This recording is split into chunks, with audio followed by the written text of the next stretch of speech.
விருந்துக்கும் Vim ஒரு கரண்டி போதும். புதிய விம் ஒரு கரண்டியில் சிறப்பான சிக்கனம். வவுனியா நகரிலிருந்து 18 கிலோமீட்டர் தொலைவில் அமைந்திருக்கின்ற 5 ஏக்கர் 9 பரப்பு நிலப்பரப்பை கொண்ட இந்த மாபெரும் காணி விற்பனைக்குள்ளது.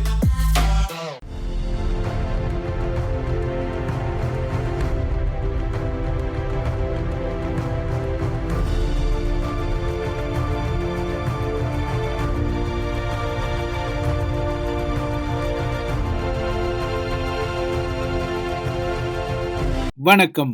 இது ஐபிசி தமிழின் செய்தி வீச்சு.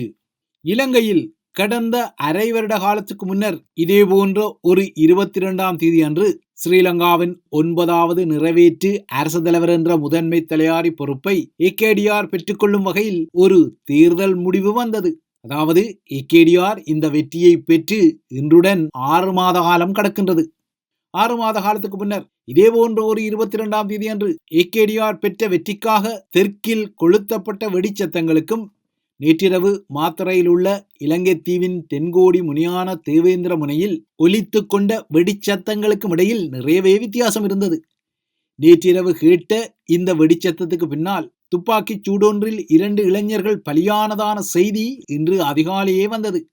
இலங்கையில் தொடர்ந்தும் பாதாள உலக கும்பல்கள் தமது சம்பவங்களை செய்து வரும் பின்னணியில் இடம்பெற்ற இந்த புதிய சம்பவத்தில் உந்துருளியொன்றில் பயணித்த 22 வயதான 2 இளைஞர்களை வாகனம் ஒன்றில் பயணித்த 2 ஆயுததார்கள் தம்மிடமிருந்த T-56 ரக தானியங்கி துப்பாக்கியாலும் 9 மில்லிமீட்டர் வகை கை துப்பாக்கியையும் பயன்படுத்தி இந்த துன்பியல் போட்டு தள்ளலை செய்தனர். அதன் பின்னர் தாம் பயணித்த வாகனத்தையும் சற்று தொலைவில் தீ மூட்டிவிட்டு அவர்கள் இருவரும் தப்பிச் சென்றனர். இந்த சம்பவத்துடன் தொடர்புடைய ஆயுததாரிகள் ஸ்ரீலங்காவின் முன்னாள் படையினராக இல்லாமல் இருந்தால் அல்லது இந்த சம்பவம் பாதாள உலகுடன் தொடர்பு அற்ற ஒரு சம்பவமாக இருந்தால் மட்டும்தான் அதுதான் வித்தியாசமான செய்தியாக இருக்கக்கூடும். இதுவாறோ ஸ்ரீலங்காவின் நிறைவேற்று அதிகாரம் கொண்ட அரசு தலைவராக ஏகேடிஆர் பதவியேற்று நாளையுடன் 6 மாத காலம் பூர்த்தியாக நிலையில் இலங்கையில் இதுவரை அவர்களின் அணி முழங்கிய சிஸ்டம் சேஞ்ச் எனப்படும் மாற்றங்கள் பெரிதாக வந்து கொள்ளவில்லை. இதனால் ஏகேடிஆரின் 6 மாத கால ஆட்சியை அவரது எதிர்ப்பாளர்களும் விமர்சகர்களும் கணிசமாக வறுத்து எடுக்க தலைப்படுகின்றனர். அதன் அடிப்படையில் இலங்கையர்கள் செலுத்தும் மின்சார கட்டணத்தில் 1/3 பங்கு குறைப்பதாக ஏகேடி தரப்பு கடந்த வருடம் இடம்பெற்ற தேர்தல்களில் வழங்கிய வாக்குறுதிகளுக்கு பதிலாக இப்போது உள்ளதை விட 40% மின்சார கட்டண உயர்வு வரவுள்ளதான செய்தி வருவதாகவும், நாட்டில் உணவு, சுகாதாரம் மற்றும் பாடசாலை பொருட்கள் மீதான வரி நீக்கப்படும் என்ற ஏகேடிஆரின் வாக்குறுதி இன்னமும் நிறைவேற்றப்படவில்லை என்றும், எரிபொருள் விலைகளை தீர்மானிக்கும் சூத்திரத்தை மதிப்பாய்வு செய்து எரிபொருள் விலைகளை குறைப்பதாக கடந்த வருடம் தேர்தல் காலத்தில் வழங்கிய வாக்குறுதி இதுவரை ஒப்பேற்றப்படவில்லை எனவும், நாட்டின் அரிசி விநியோகத்தை எதேச்சாதிகாரமான கட்டுப்பாட்டில் வைத்திருப்பதாக கூறப்படும் மாபியா வலையமைப்பை ஒழித்து கட்டி அரிசி விநியோகத்தை சுயாதீனமாக்குவதாக வழங்கிய வாக்குறுதியும் பொய்த்து, நாட்டில் ஏற்பட்ட செயற்கை அரிசி தட்டுப்பாட்டால் 16 பில்லியன் ரூபாய் இழப்பு ஏற்பட்டுள்ளதான பாதகமான செய்திகளுமே வருகின்றன. இதற்கும் அப்பால் ராஜபக்ஷ அதிகார மைய முகங்கள் தமது ஆட்சி காலத்தில் உகண்டாவில் பதுக்கிய பணத்தை மீட்டெடுப்பது குறித்தும், அரசு நிறுவனங்களின் நியமனங்களில் அரசியல் தலையீடுகள் ஒழிக்கப்படும் என வழங்கிய வாக்குறுதிகளும், நாட்டில் தற்போது நடைமுறையிலுள்ள பயங்கரவாத சட்டத்தை நீக்குவதாக முன்வைக்கப்பட்ட வாக்குறுதி உட்பட்ட பல வாக்குறுதிகள் இதுவரை நிறைவேற்றப்படவில்லை என்பதே ஏகேடிஆரின் 6 மாத கால பதவி பூர்த்திக்கு அவரது விமர்சகர்கள் வழங்கும் எதிர்மறை வாழ்த்துப்பா உள்ளது. முன்னைய ஆட்சியாளர்களை தமது வார்த்தை ஜாலங்களால் கடுமையாக வறுத்தெடுத்து இலங்கையை வளமாக்கப் போவதாக சொல்லி ஆட்சியை பிடித்த ஏகேடிஆர் தரப்பு தற்போது இலங்கை தீவின் பொருளாதார மீள் புனரமைப்பு, வெளிநாட்டு கடன்களை மீளச் செலுத்துவதற்கான முகாமைத்துவம் உட்பட்ட பல விடயங்களில் தொடர்ந்தும் சொதப்பல்களை செய்வதான விமர்சனங்கள் இருந்தாலும், இவ்வாறான விமர்சனங்களுக்கெல்லாம் பதிலளித்துக் கொள்ளும் ஏகேடிஆர் தரப்போ இலங்கையில் முன்னர் இருந்த நிலைமையை விட தமது ஆட்சியில் நிலைமை மேம்பட்டுள்ளதாக சொல்லி அதற்கு சில ஆதாரங்களையும் வழங்க தலைப்படுகிறார்கள். யதார்த்தமாக நோக்கினால் இலங்கையின் சட்டவாக்கத்தில் முக்கியமான வகைவாகத்தை செலுத்தும் அதன் நாடாளுமன்றத்தில் ஏகேடிஆர் தரப்புக்கு உள்ள பெரும்பான்மை பலம் அதனை காத்துக்கொள்ளும் முக்கிய கவசங்களில் ஒன்று. இந்த கவசத்தின் அடிப்படையில் நேற்று ஏகேடிஆரின் பாதீடு அறுதியும் உறுதியுமாக 114 மேலதிக வாக்குகளால் நாடாளுமன்றத்தில் ஒப்பேற்றப்பட்டது.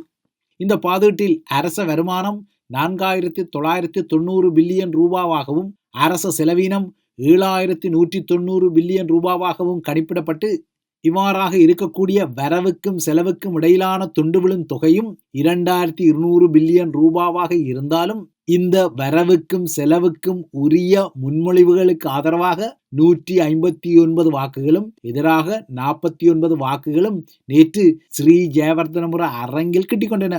கடந்த மாதம் இடம்பெற்ற பாதீட்டின் 2ஆம் வாசிப்பு மீதான வாக்கெடுப்பில் 109 மேலதிக வாக்குகளை ஏகேடிஆர் தரப்புக்கு கிட்டி 2ஆம் வாசிப்பு நிறைவேற்றப்பட்ட நிலையில் நேற்று அதனைவிட 5 வாக்குகள் அதிகமாக, அதாவது 114 மேலதிக வாக்குகளால் இந்த வரவு செலவு திட்டம் ஒப்பேற்றப்பட்டது. தமிழர் தரப்பிலிருந்து தமிழரசு கட்சி இந்த வாக்கெடுப்பில் பங்கேற்கவில்லை. அதேபோல கடந்த மாதம் 2ஆம் வாசிப்பு மீதான வாக்கெடுப்பின் போது அரசாங்கத்திற்கு ஆதரவாக வாக்களித்த சங்கு உறுப்பினரான வன்னி மாவட்ட நாடாளுமன்ற உறுப்பினர் செல்வம் அடைக்கலநாதன் இந்த முறை இந்த பாதீட்டு வாக்கெடுப்பில் பம்மிக் கொண்டதாக தெரிகிறது. இதன் அடிப்படையில் இந்த முறை பாதீடு மீதான வாக்கெடுப்பில் தமிழரசு கட்சி, அர்ச்சுனா உட்பட்ட 23 பேர் வாக்களிப்பில் பங்கேற்காத நிலையில் அந்த பட்டியலில் செல்வம் அடைக்கலநாதனும் இணைந்ததாகவே தெரிகிறது. எனினும் சஜித் பிரேமதாசவின் ஐக்கிய மக்கள் சக்தி உறுப்பினர்கள், ராஜபக்சக்களின் தாமரைமுட்டு அணியான பொதுஜன பெரமுன உறுப்பினர்கள் கஜேந்திரகுமார் பொன்னம்பலம், ஜீவன் தொண்டமான் உட்பட்ட 45 பேர் இந்த பாதீட்டுக்கு எதிராக வாக்களித்தனர். இதற்கிடையே கடந்த முறை செல்வம் அடைக்கலநாதன் செய்த நகர்வை இந்த முறை எதிர்க்கட்சியில் இருந்து காதர் மஸ்தான் செய்தார். அவர் அரசு தரப்புக்கு ஆதரவாக வாக்களித்தார். இப்போது நாளையுடன் அரை வருட பதவி பூர்த்தியை காணும் ஏகேடிஆருக்கு எதிர்வரும் மே 6 இடம்பெறவுள்ள உள்ளூராட்சி தேர்தல் களத்திலும் கடந்த பொது தேர்தலில் கிட்டியது போன்று ஒரு சிவப்பு அலை கிட்டிக்கொள்ளுமா என்பது ஒரு முக்கியமான வினாவாக உள்ளது. இதற்கிடையே இந்த முறை உள்ளூராட்சி தேர்தல் களத்துக்காக சமர்ப்பிக்கப்பட்ட வேட்புமனுக்களில் அதிகமான வேட்புமனுக்கள் நிராகரிக்கப்பட்டமைக்குரிய காரணங்கள் என்ன என்பதை ஸ்ரீலங்காவின் தேர்தல் ஆணையகம் இப்போது செப்பியுள்ளது. இந்த நிராகரிப்பு விடயத்தில் தாம் எந்தவிதமான தில்லாலங்கடி நகர்வுகளையும் செய்யவில்லை என குறிப்பிடும் ஸ்ரீலங்காவின் தேர்தல் ஆணையகம், தேர்தல் விதிகளின் அடிப்படையில் ஒரு தேர்தல் அதிகாரிக்கு வேட்பாளர்களின் வேட்பு மனுக்களை ஏற்பதா அல்லது நிராகரிப்பதா என்பதில் முழு உரிமை உண்டு என்பதால் இந்த விடயத்தில் தேர்தல் ஆணையகத்துக்கு எந்த பங்கும் இல்லை என அதன் ஆணையாளர் செப்பியுள்ளார்.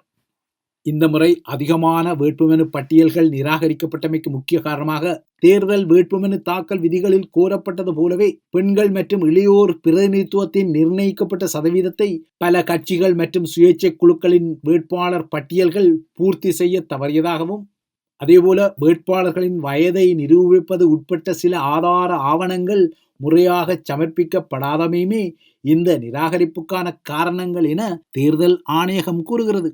சாமானிய மக்களுக்கு அரசியல் கட்சிகளைச் சேர்ந்த முகங்கள் அல்லது சுயேட்சை குழுக்களில் உள்ள முகங்கள் சொற்பொழிவுகளை ஆற்றி போதனைகளை செய்து கொண்டாலும் அவ்வாறாக ஊருக்கு உபதேசம் செய்யும் இந்த முகங்களுக்கு 2017ஆம் ஆண்டின் உள்ளூராட்சி தேர்தல் சட்டத்தின் விதிகள் தெரியாதெனவும், அந்த தேர்தல் சட்டத்தில் மேற்கொள்ளப்பட்ட புதிய திருத்தங்களின்படி வேட்புமனு பட்டியல் ஒன்றில் பெண்கள் மற்றும் இளைஞர் பிரதிநிதித்துவத்துக்கு வழங்க வேண்டிய வகிவாகம் குறித்து அவர்களே சரியாக அறியவில்லை என்ற விடயமும் தற்போது வெளிச்சத்துக்கு வந்துள்ளது.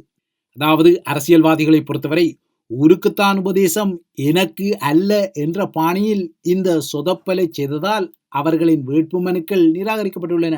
தற்போது இலங்கையில் உள்ள உள்ளூராட்சி தேர்தல் விதிகளின்படி அரசியல் கட்சிகள் அல்லது சுயேட்சை குழுக்கள் சமர்ப்பிக்கும் ஒவ்வொரு வேட்புமனு பட்டியலிலும் 25% இளையோர் பிரதிநிதித்துவத்துக்கு ஒதுக்கப்பட வேண்டியது கட்டாயமான ஒரு விதி.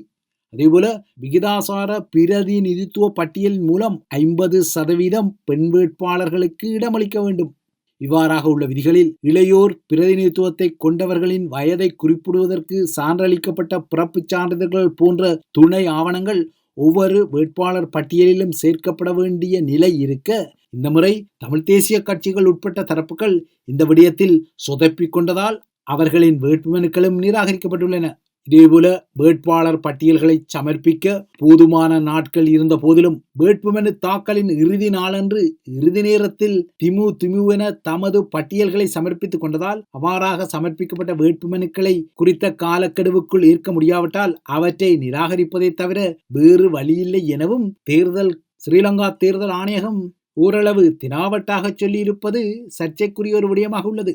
வேண்டுமானால் இந்த விடயத்தில் வேட்பாளர்கள் சட்ட நடவடிக்கையை எடுக்கலாம் எனவும், வேட்புமனுக்களின் நிராகரிப்பு விடயத்தில் சட்ட நடவடிக்கையை தொடர்வதா இல்லையா என்பதை தீர்மானிக்கும் பொறுப்பு வேட்பாளர்கள் சார்ந்தது எனவும் தேர்தல் ஆணையகம் குறிப்பிடுகிறது. ஆகையால் தற்போதைய நிலையில் அரசியல் கட்சிகள் சில கட்சி கட்டிக்கொள்வது போல தமது தரப்பு விண்ணப்பங்களின் நிராகரிப்புக்கு அவர்கள் சட்ட தலையீட்டை நாடிக்கொண்டால், அவ்வாறான சட்ட தலையீடுகள் அதிகமாக இருந்தால் பல இடங்களில் மே 6 தேர்தல் ஒத்திவைக்கப்படும் நிலையொன்று எழுந்து கொண்டாலும் அதில் ஆச்சரியத்துக்கு ஏதுமில்லை. இவை இலங்கை மையப்படுத்திய விடயங்கள். அடுத்து பிரித்தானிய நிலவரத்தை நோக்கிக் கொண்டால், நேற்று முழுநாளும் ஏறக்குறைய மூடப்பட்டிருந்த உலகின் மிகவும் பரபரப்பான விமான நிலையங்களில் ஒன்றான லண்டன் ஹீத்ரோ இன்று அதிகாலை முதல் தனது வழமையான சேவைகளுக்கு திரும்பியுள்ளது. விமான நிலைய வளாகத்துக்கு மின்சாரத்தை வழங்கும் ஹெய்ஸ் பகுதியில் உள்ள மின் நிலையத்தில் ஏற்பட்ட தீ விபத்தை அடுத்து ஏற்பட்ட மின்தடை காரணமாக நேற்று விமான நிலையம் முற்றாக மூடப்பட்டிருந்தது. ஹீத்ரோ விமான நிலையம் மூடப்பட்டதால் உலகளாவிய ரீதியில் உள்ள வான் பயண தடங்களிலும் பெரும் குழப்பம் நேற்று உருவாகியிருந்தது. எனினும் இன்று அதிகாலை முதல் ஹீத்ரோ விமான நிலையம் வழமைக்கு திரும்பியுள்ளது. எனினும் சேவைகளில் தாமதங்களும் சில சேவைகளின் மீளெடுப்புகளும் சாத்தியம் என விமான நிலைய வட்டாரங்கள் கூறுகின்றன.